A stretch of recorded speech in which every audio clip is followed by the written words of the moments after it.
মা মা তুমি এটা কি বানাচ্ছ? এই যে সোনা, তোমার চুলের জন্য একটা সুন্দর তেল বানাচ্ছি। এই তেলটা তোমার চুলে মাখলে তোমার চুল অনেক সুন্দর হবে।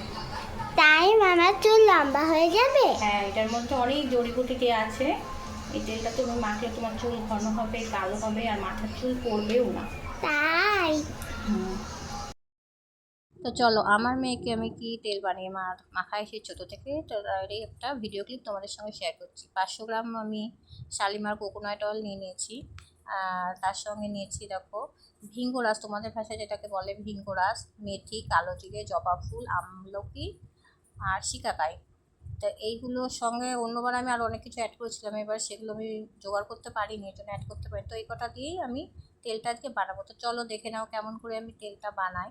তো কড়াইয়ের মধ্যে এই যে পুরো তেলটাই আমি দিয়ে নিলাম। আর এই তেলটাই মনে হয় চুলের জন্য বেস্ট, এটা পিওর নারকেল তেল। তো তার মধ্যে আমি এই যে একটা গোটা পেঁয়াজ কেটে পরিষ্কার করে, জল যাতে না থাকে, আগে ধুয়ে নিয়েছিলাম, পেঁয়াজটাকে দিয়ে দিলাম, অ্যাড করে দিলাম। তারপরে সমস্ত যেগুলো দেখালাম ওগুলো সব কিছুই অ্যাড করে দিলাম।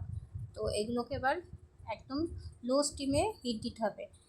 কখনো এটাকে মানে ফুল স্টিম করা যাবে না, কেননা তাহলে জিনিসটা নষ্ট হয়ে যাবে, এর কার্যক্ষমতাগুলো পুরোটাই নষ্ট হয়ে যাবে। যতটা পারবে লো আছে জিনিসটা করবে। আর এই দেখো, যতটাই লো আছে তুমি করো না কেন, এর ভিতর থেকে এরকম ফেনা ফেনা বেরোবে। তো এই দেখো পুরো তেলটা রেডি হয়ে গেছে।